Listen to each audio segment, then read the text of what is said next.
Sudah perjalanan saya di Israel dan Palestina, alhamdulillah. Dan hari ini juga saya akan berpindah menuju Jordan. Jordan memang berbatasan langsung dengan Israel. Oleh karena itu, saya cukup menggunakan jalan darat untuk melewatinya. Perjalanan yang cukup melelahkan. Sekarang kita udah waktunya mau masuk ke Jordan. Dari Nazaret, kalau mau ke Jordan, kita harus menempuh 1 jam lah perjalanan. Pokoknya masih panjang perjalanan kita untuk menelusuri negeri para nabi sampai ketemu di Urdun atau orang Arab, Jordan.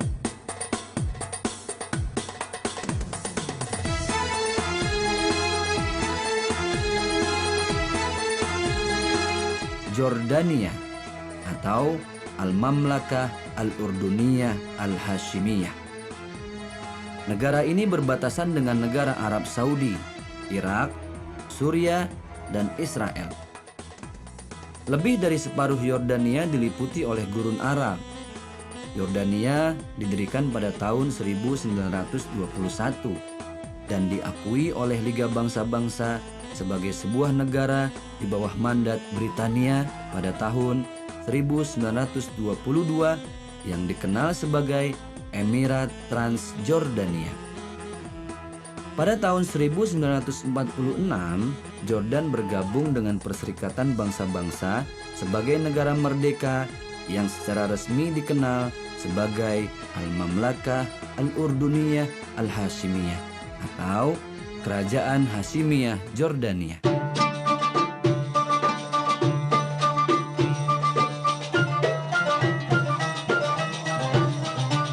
Di kota Amman ini, saya mengunjungi masjid yang dibangun oleh Raja Jordan.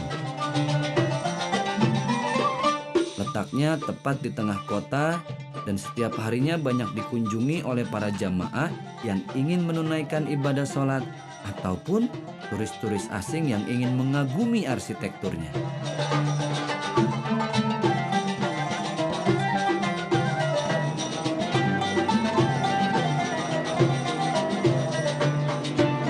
Ahlan wa sahlan wa marhaban bikum fil mamlakah al-Urduniyah al-Hashimiyah. Kita sudah ada di kota Amman, ibu kota Jordan. Sebelum kita melihat tempat-tempat bersejarah, makam para nabi, di Jordan ini banyak banget. Ini negeri para nabi.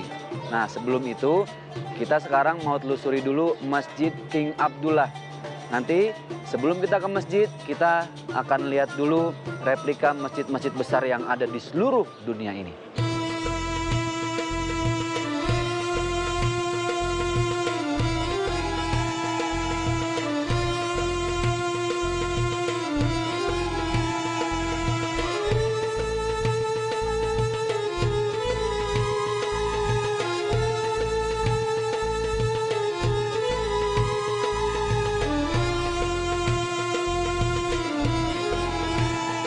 Masjid modern bukan sekedar masjid, tapi juga ada banyak sarana lainnya nih. Nah, salah satunya tempat awal yang bakal kita kunjungi dari masjid ini adalah Al-Markaz Al-Thaqafi Al-Islami, Pusat Budaya Islam.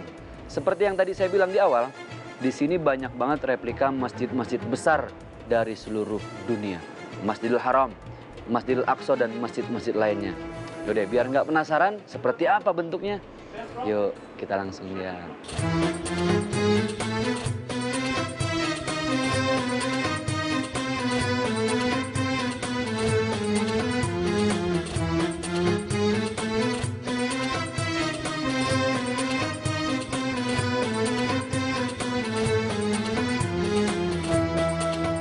Nah, kita lihat sekarang replika yang pertama. Mujassamul Al-Masjid An-Nabawi Asy-Syarif. Replika Masjid Nabawi Asy-Syarif yang ada di kota Madinah Al-Munawwarah. Tuh. Kemudian kita lihat sekarang masjid yang kedua. Tadi masjid yang ada di kota Madinah Al-Munawwarah atau Masjid Nabawi. Yang kedua, Mujassam Al-Haram Al-Makki Asy-Syarif. Replika Masjidil Haram Makkah Asy-Syarif. Nah, ini dia replikanya. Terus, pengen tahu dong pasti siapa sih Raja Jordan? Kita lihat ada 3 foto. Yang pertama, ini adalah King Abdullah I. Kemudian yang di tengah yaitu Raja Hussein. Beliau meninggal di tahun 1999. Kemudian anaknya akhirnya yang menjadi raja yaitu King Abdullah II. Yang sampai sekarang beliau masih menjadi raja.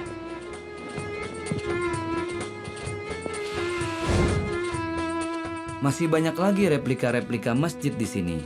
Setelah ini, saya akan melihat satu replika masjid yang sangat bersejarah bagi kita umat Islam.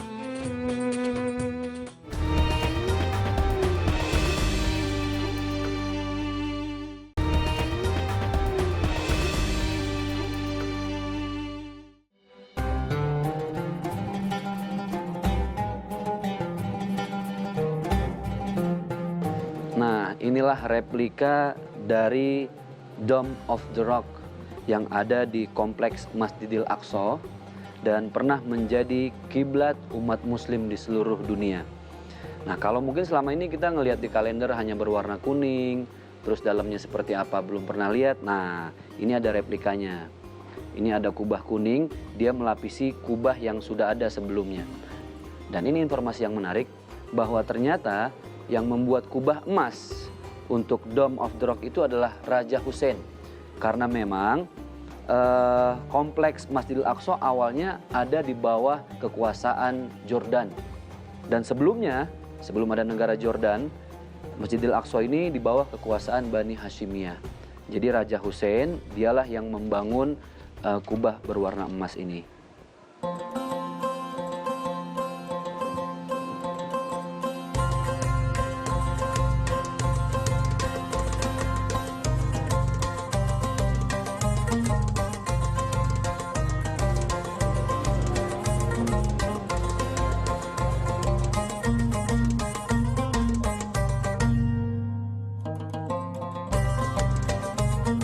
Untuk memasuki bagian dalam masjid, saya harus naik tangga terlebih dahulu, karena masjidnya memang berada di lantai atas.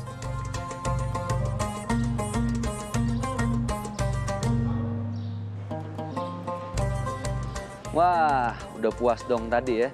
Lihat replika beberapa masjid, termasuk replika dari Masjidil Aqsa, Dome of the Rock.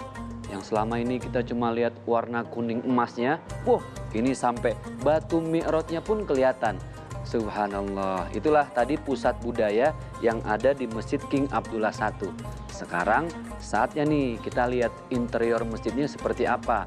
Minimalis atau jangan-jangan memang seperti masjid-masjid yang dibangun oleh Salahuddin Al-Ayyubi. Pengen tahu dong? Penasaran kan? Ya udah, yuk kita masuk.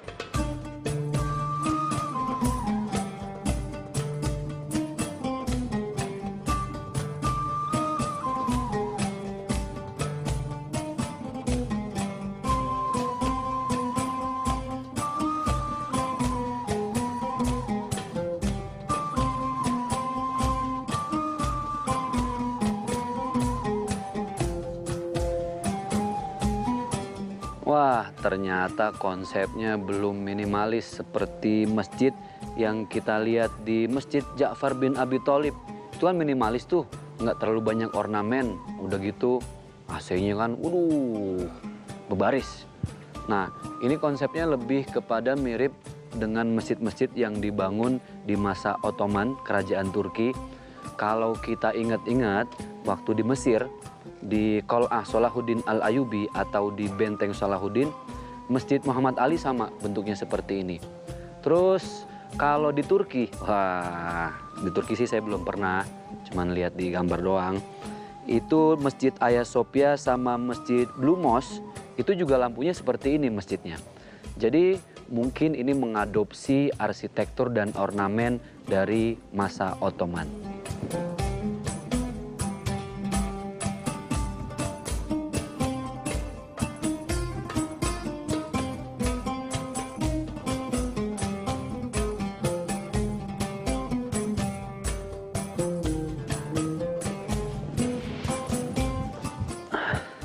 Alhamdulillah, akhirnya bisa duduk juga. Dari pas awal masuk, saya udah kepengen duduk. Ngelihat karpet tuh kayaknya empuk. Udah gitu warnanya cerah. Dasarnya merah, garisnya biru. Dan yang unik, garisnya ini nih, dari ujung ke ujung, garisnya tuh nggak putus. Nyambung terus. Dan yang lebih unik lagi, karpetnya nih nggak ada jahitannya. Jadi nyambung. Ya maklum lah. Namanya juga masjid buatan raja, karpetnya pun khusus dipesan sama raja. Terus satu lagi nih, tadi saya perhatiin ini tulisan apa ya yang menghiasi kubah masjid ini. Oh, ternyata Asmaul Husna, 99 nama Allah. Keren, keren, keren.